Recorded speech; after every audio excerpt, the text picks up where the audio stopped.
Según Génesis 47, 12, 27, durante la sequía en Egipto, José almacenó y preservó el alimento. Para subsistir, la gente tuvo que venderlo todo y, al fin, incluso a sí mismos. Ese es el precio de vencer. Así es en este tiempo del fin, donde conseguir el alimento para entrar al reino y conquistar nuestra tierra, que es Cristo, formado en nosotros, nos costará renunciar a todo, incluso a nuestra propia vida. Pero a cambio de nuestro todo, tendremos su todo y reinaremos con él. Con ustedes, José.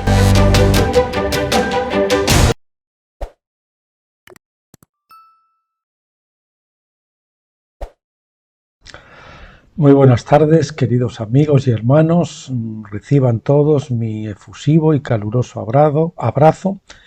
Y aquí con ustedes para terminar esta semana y hacerlo continuando con el estudio del libro El rapto visto a la luz de tabernáculos. Una revelación tremenda que quita muchas escamas que teníamos cuando estábamos entre los pentecostales, gracias a esta nueva luz, la luz más potente de la Shekinah, que irradia desde el lugar santísimo y no ya desde el lugar santo. Estamos en el tiempo del lugar santísimo. Entonces, pues hoy nos toca ver el capítulo 3 y el capítulo 4, y de verdad que este libro yo sé que el Señor lo va a usar para abrir muchos ojos y a estudiar el rapto como realmente es, no como nos lo contaron. Muy bien, pues comencemos. Capítulo 3. Las referencias de Pablo a Moisés. Durante mis años tempranos en la Iglesia, oía enseñanzas contradictorias desde los mismos púlpitos con respecto a la última morada de los santos. Una semana el predicador anhelaría ir al cielo para vivir para siempre, y la próxima semana él diría: bienaventurados los mansos, porque ellos recibirán la tierra por heredad, Mateo 5:5, y que reinaremos sobre la tierra, Apocalipsis 5:10. Bien, esta disociación mental, esta esquizofrenia entre estas dos cosas, pues se aplicaba en muchas cosas en las iglesias de Pentecostés, en la mía también, por desgracia, y esto mismo a mí me ocurría sobre todo con el tema de la salvación. Lo mismo un día te predicaban que la salvación se podía perder, como que al día siguiente te decían que no se podía perder. Y bueno, gracias que yo recibí en su día también pues ese magnífico libro de Wasman Nick que se titula La salvación del alma, por lo menos así se titulaba en español, donde pues se diferenciaba que una cosa es la salvación del espíritu y otra cosa es la salvación del alma, y que la salvación del espíritu, pues si es eterna, no se puede perder, lógicamente, y la salvación del alma, con paciencia ganaréis vuestras almas, pues esa sí se puede perder, porque si no obedecemos y no llegamos a la renovación completa de nuestro entendimiento, emociones y voluntad, que es nuestras almas, y la cambiamos por la fe, la esperanza y el amor, pues lógicamente no llegamos a ganar el alma y por lo tanto no vamos a participar en el reino, ni en la primera resurrección. Bien, avancemos. Yo era demasiado joven en aquel tiempo para ver la contradicción inherente, pero desde entonces personas confundidas me han hecho esta pregunta: ¿dónde vamos a vivir en la eternidad? La primera ley de la venida de Cristo se encuentra en Génesis 2, 22 al 24. Está en el contexto del mismo matrimonio y eso es pertinente, porque Cristo vendrá como un novio para casarse con una novia. Perdón.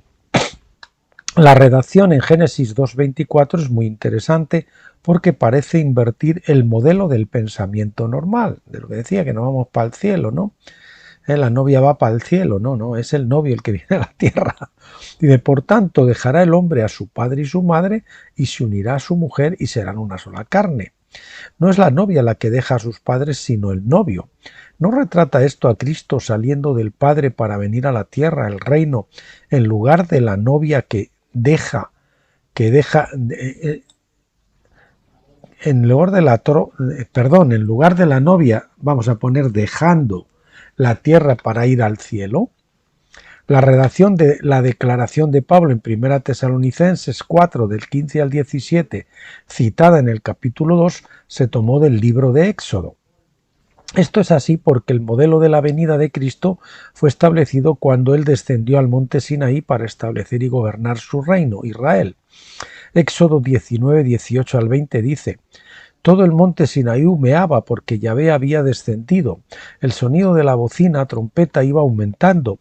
Y llamó Yahvé a Moisés a la cumbre del monte y Moisés subió. Moisés hizo 8 viajes al monte, registrados para presagiar los 8 días de fiesta de la fiesta de tabernáculos, pero cada viaje contiene modelos proféticos que determinaron la terminología de Pablo en su exposición de la segunda venida.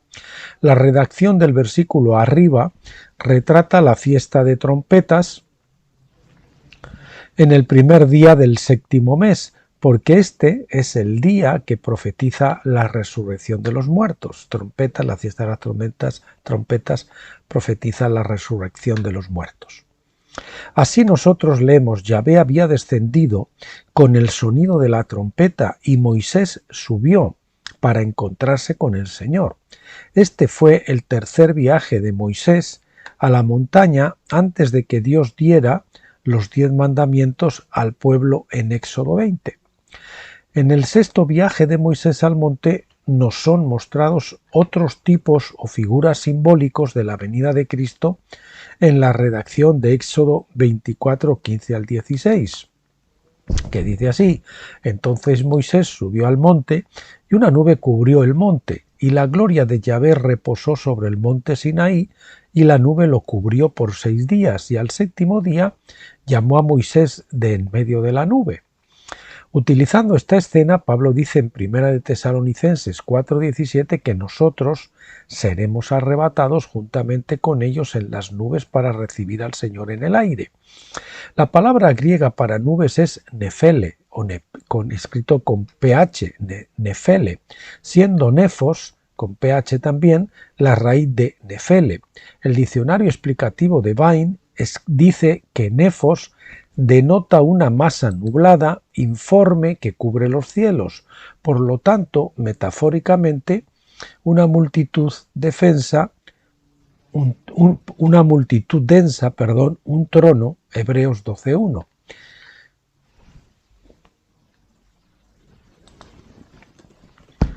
Hebreos 12:1 dice, habla de una gran nube de testigos. La nube se usaba a menudo como metáfora para una muchedumbre. Así también Deuteronomio 33:2 dice, y vino de entre 10 millares de santos. Esto también se cita en Judas 14. La palabra para santos es codex. Los santos puede referirse a personas o ángeles. En el Salmo 68:17 nosotros leemos más. Los carros de Dios son los 2 millares de ángeles, Shinan. Yahvé entre ellos, como en Sinaí, así en el santuario. La palabra hebrea traducida ángeles no es la palabra usual para los ángeles, es Shinan, con SH, Shinan, que literalmente significa repetición o duplicado, una repetición o un duplicado. Es la única vez que esta palabra se usa en la Biblia, así que no tenemos ningún otro ejemplo. Tenía que ver con duplicarse porque un ángel es una extensión del Creador que le representa en una capacidad particular o llamamiento. Yo también creo que esto profetiza de los hijos de Dios, porque la idea entera detrás de los hijos de Dios es que Él se reproduzca en la tierra.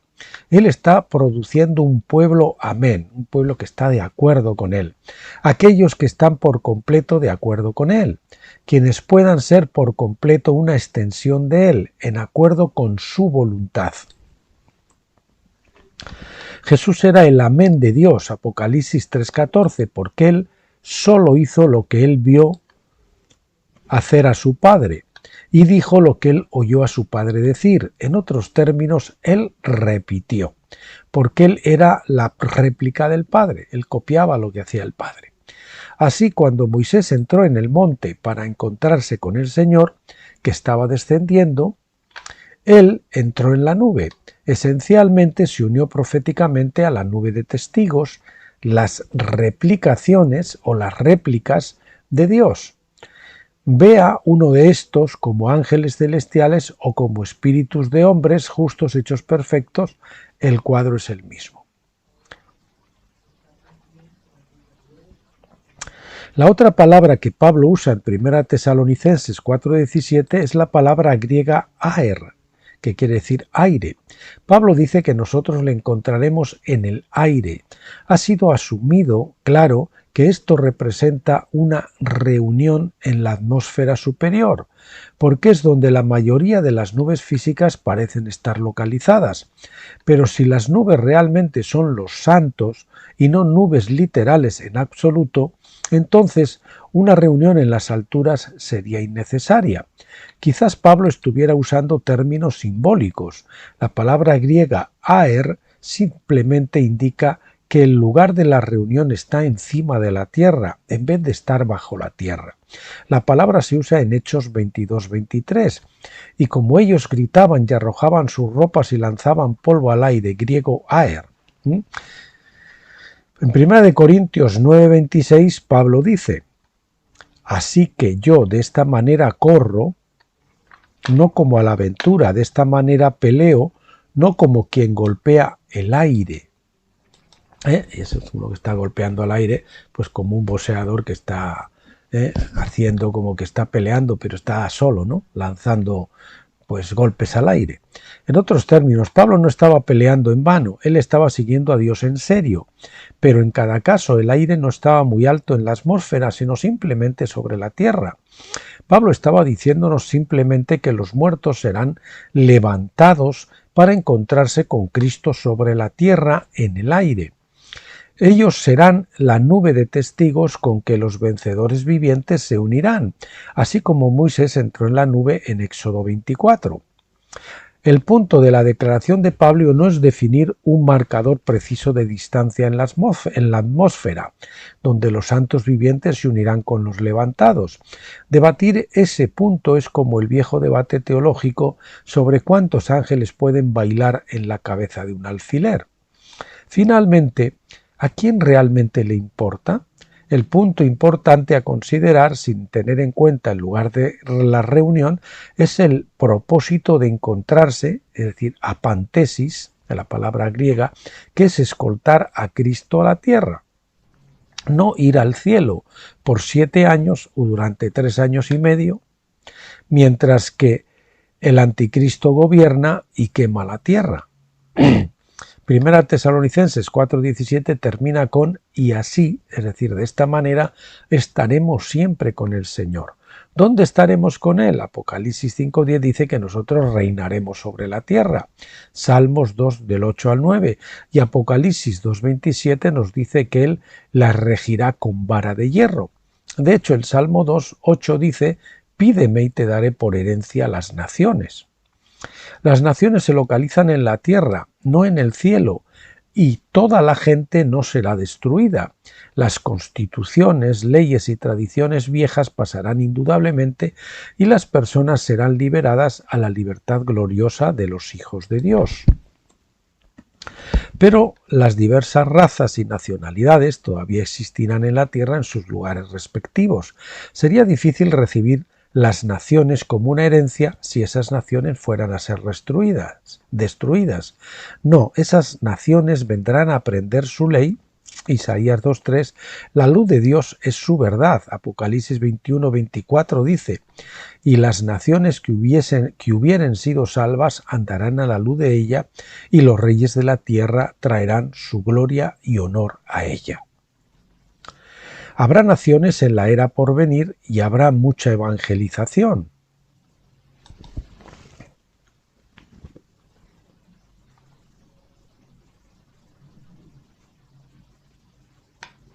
Perdón, vamos a ver, sí. Habrá naciones en la era por venir y habrá mucha evangelización que hacer. Los vencedores tendrán el acceso ciertamente al cielo, pero ellos reinarán con él en la tierra. Apocalipsis 5:10, 20 al 6. Es decir, los cuerpos glorificados de los vencedores pues pueden estar en ambas dimensiones, en la dimensión física y en la dimensión espiritual, o en la cuarta dimensión. Entonces, pues se cambian el cuerpo glorificado asumen el cuerpo glorificado para ministrar en el cielo y asumen el cuerpo físico como el que tenía Jesús después de la resurrección para ministrar en la tierra. Bien, nos vamos al capítulo 4, la fiesta de trompetas. Perdón, que lo pase a la siguiente página para separar los capítulos. Bien, dice así: nosotros hemos mostrado antes que Israel tenía dos grupos de días de fiesta, uno en primavera y el otro en otoño. Las fiestas de primavera se centraban en la Pascua y en Pentecostés, ambas de las cuales se cumplieron en la cruz y con la venida del Espíritu en Hechos 2. El segundo grupo empezaba con la fiesta de trompetas en septiembre, y eso inicia la profecía concerniente a la segunda venida de Cristo. La fiesta de trompetas profetiza la resurrección de los muertos, porque nosotros leemos en 1 Tesalonicenses 4:16, porque el Señor mismo, con voz de mando, con voz de arcángel, y con trompeta de Dios descenderá del cielo, y los muertos en Cristo resucitarán primero. Esto es confirmado en 1 Corintios 15:52, porque se tocará la trompeta, una sola trompeta, no las dos. Es la convocatoria para los líderes exclusivamente, porque estamos hablando de la primera resurrección, y los muertos serán resucitados incorruptibles. El origen de la fiesta de las trompetas, como todos los días de fiesta de Israel, está en la historia de Israel en el desierto bajo Moisés. La Pascua conmemoraba la salida de Israel de Egipto. Pentecostés conmemoraba la entrega de la ley en el Sinaí. Y la fiesta de trompetas conmemoraba la construcción de las dos trompetas de plata en Números 10:2. Dios explicó a Moisés en el versículo 3 que para convocar a la congregación, subrayamos congregación, cajal, iglesia, debían tocar ambas trompetas, pero para convocar solo a los jefes del pueblo, es decir, a los líderes, debían tocar solo una trompeta. El tercer uso de las trompetas era: cuando vayáis a la guerra, tocaréis alarma con las trompetas. El versículo 9 dice: y cuando saliereis a la guerra en vuestra tierra, contra el enemigo que os molestare, tocaréis alarma con las trompetas. Estas tres instrucciones profetizan del propósito de la fiesta de trompetas, y así estas cosas nos anuncian los eventos proféticos que todavía están por ocurrir en ese día de fiesta.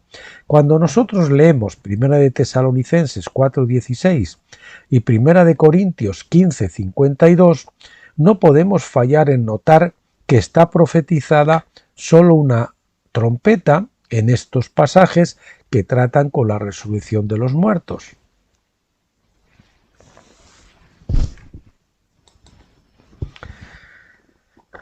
¿Quiénes entonces serán levantados? Según la ley, serán solo los jefes o líderes de la gente, no la iglesia entera. Reiteramos, ¿quiénes entonces serán levantados? Según la ley, serán solo los jefes o líderes de la gente, no la iglesia entera, es decir, los vencedores, no la iglesia entera. Vamos a ponerlo aquí también. Los maestros del rapto hoy día no conocen la ley y por eso ellos normalmente enseñan que la iglesia entera será arrebatada para encontrarse con el Señor en el aire en la primera resurrección. Eso no es así. La primera resurrección se limita a los jefes, es decir, a los vencedores. Apocalipsis 24:6 dice: y vivieron y reinaron con Cristo 1000 años, pero los otros muertos no volvieron a vivir hasta que se cumplieron 1000 años. Esta es la primera resurrección. Bienaventurado y santo el que tiene parte en la primera resurrección. La segunda muerte no tiene potestad sobre estos, sino que serán sacerdotes de Dios y de Cristo y reinarán con él 1000 años. Los que no han pasado la segunda muerte en vida, es decir, morir a la carne, esa es la segunda muerte, pues la van a pasar en lo que se llama el lago de fuego, que la Escritura nos dice que es la segunda muerte. Y eso pues son los cristianos que no han madurado, que tienen que todavía ser tocados en parte por esa segunda muerte, y por el otro lado están los incrédulos que lógicamente pues ninguno de ellos ha madurado. En el trono blanco son salvos y llenos del Espíritu, pero después tienen que pasar pues por ese proceso de maduración. Tendrán que pasar para que al final, en el gran jubileo de la creación, al cumplirse 49.000 años desde Adán, pues toda la creación haya sido completamente restaurada a la imagen de Jesús. Está claro que la primera resurrección incluye solo aquellos que reinarán con Cristo durante la edad de tabernáculos, que ha de venir. Cuando niño me fue enseñado que la Iglesia sería levantada en la primera resurrección y los incrédulos levantados al final de los 1000 años, al gran trono blanco. Eso es lo que a mí también me enseñaron, pero esto no es lo que Jesús dijo en Juan 5, 28, 29. No os maravilléis de esto, porque vendrá la hora cuando todos los que estén en los sepulcros oirán su voz, y los que hicieron lo bueno saldrán a resurrección de vida, más los que hicieron lo malo a resurrección de condenación. Esta resurrección incluye todos los que están en los sepulcros. ¿Qué resurrección es esta? No puede ser la primera, porque esa es claramente limitada, diciendo, pero los otros muertos no volvieron a vivir hasta que se cumplieron los 1000 años. Así que Jesús estaba hablando claramente de la segunda resurrección. Cómo hemos torcido las Escrituras en nuestra ceguera pentecostal, ¿verdad? Hasta Jesús dijo que los creyentes serán vueltos a la vida a la misma vez que son juzgados los incrédulos. El hecho claro es la Iglesia está buscando un rapto que incluirá a todos los creyentes, cuando de hecho esto se limitará a pocos. La Iglesia está buscando un gran escape de la gran tribulación, cuando de hecho si hubiera cualquier escape se limitará a pocos. Bueno, no se me ofendan cuando vienes a hablar de los pentecostales. Yo he sido durante muchos años pentecostal y amo a mis hermanos pentecostales, y esa confusión y esa ceguera y esa mezcla de Pentecostés, pues bueno, es lo que hay en Pentecostés, porque es una luz, es la luz del candelabro, del candelero, pero no es la luz de la Shekinah. Simplemente hay que no se trata, como decía George Warner, de regresar a Pentecostés, sino de avanzar a tabernáculos. Entonces, no se tomen eso en sentido peyorativo, sino que al contrario, es algo propio de una etapa que hay que quemar, ¿no? Que hay que pasar. La tercera profecía de la fiesta de trompetas es que las trompetas serían tocadas para señalar la guerra contra el enemigo. Números 10:9. Yo sospecho que esto profetiza del momento de la destrucción de Jerusalén, cuando Dios va contra sus adversarios. Una vez más, la Iglesia asume erróneamente que cualesquiera que luchen contra los judíos son los adversarios de Dios. Estos líderes religiosos nunca han estudiado la ley.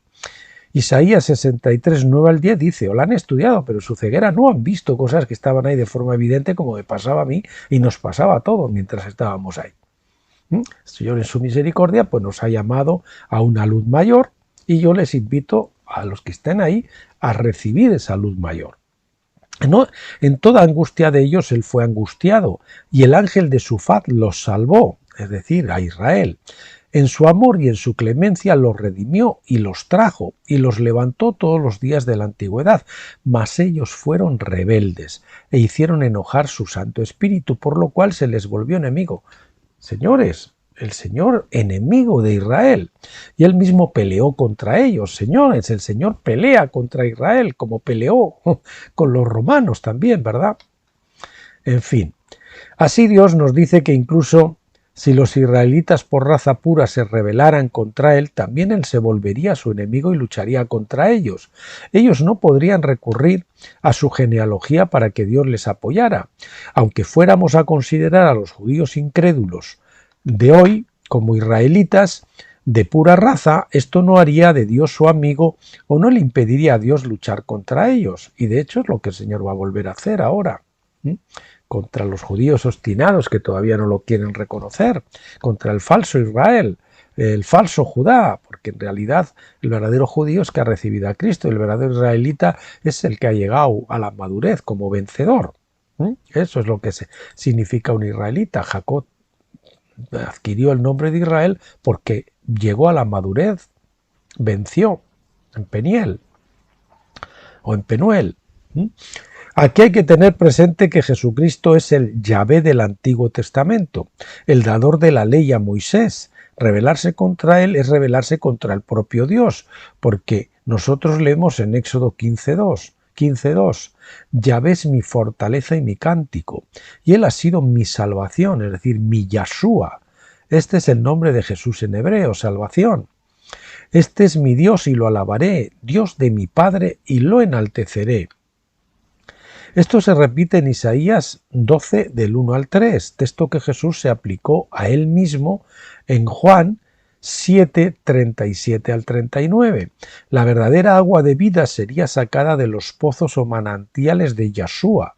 Por eso Jesús dijo, si alguno tiene sed, venga a mí y beba. El nombre de Yahshua literalmente significa salvación, y así cuando Jesús fue llevado al templo de bebé, Simeón, que estaba esperando al Mesías, supo que su nombre se llamaría Yahshua. Por eso en Lucas 2:30 Simeón dice, porque han visto mis ojos tu salvación, es decir, tu Yahshua. Y así, cuando los higos malos de Judá rechazaron a Jesús como el Mesías y usurparon su cetro, ellos se rebelaron contra el Dios del Antiguo Testamento. La única manera de volverse un higo bueno es arrepentirse de esta rebelión. Hasta que eso pase, ellos son adversarios de Dios. Así es. En la ley de tribulación de Levítico 26 nosotros leemos sobre el juicio que ocurriría sobre Israel y cómo él los llevaría cautivos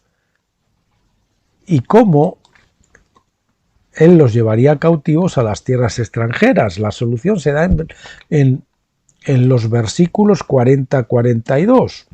Y confesarán su iniquidad y la iniquidad de sus padres por su prevaricación con que prevaricaron contra mí, y también porque anduvieron en oposición conmigo. Yo también hablé andando en contra de ellos. Yo también habré andado en contra de ellos y los habré hecho entrar en la tierra de sus enemigos, y entonces se humillará su corazón incircunciso y reconocerán su pecado, entonces yo me acordaré de mí, puntos suspensivos. Mientras hay judíos individuales que ciertamente se han arrepentido de su hostilidad contra Jesús, es decir, han pasado a ser verdaderos judíos, el Estado de Israel como unidad nacional no se arrepentirá antes de su destrucción. ¿Por qué? Isaías 29, 1 al 6 y Jeremías 19, del 10 al 11 lo profetizan así. Es decir, no se van a arrepentir. El Estado de Israel como nación no se va a arrepentir. De hecho, esa nación no está bajo el pacto de Dios, porque según la ley arriba mencionada, ellos deberán arrepentirse primero antes de que Dios recuerde su pacto. Ellos no hicieron eso antes de 1948 e incluso hoy están fuera del pacto. Isaías 29 del 1 al 6 deja claro que Dios considera a Jerusalén como su enemigo y adversario. Él es el que sitiará la ciudad y la destruirá usando manos de hombres. Y eso está por ocurrir, esa destrucción, porque está profetizada. Bien, queridos amigos, pues hasta aquí lo de hoy. Continuaremos en el próximo vídeo con algún nuevo capítulo de mi libro, Reflexiones al otro lado del Jordán. Y bueno, pues aprovecho para encomendarles de nuevo a la gracia y el amor del Señor Jesucristo, a su cuidado, que Él siempre es bueno, y también para desearles un fin de semana y emplazarles hasta el próximo vídeo. Que Dios les bendiga mucho a todos.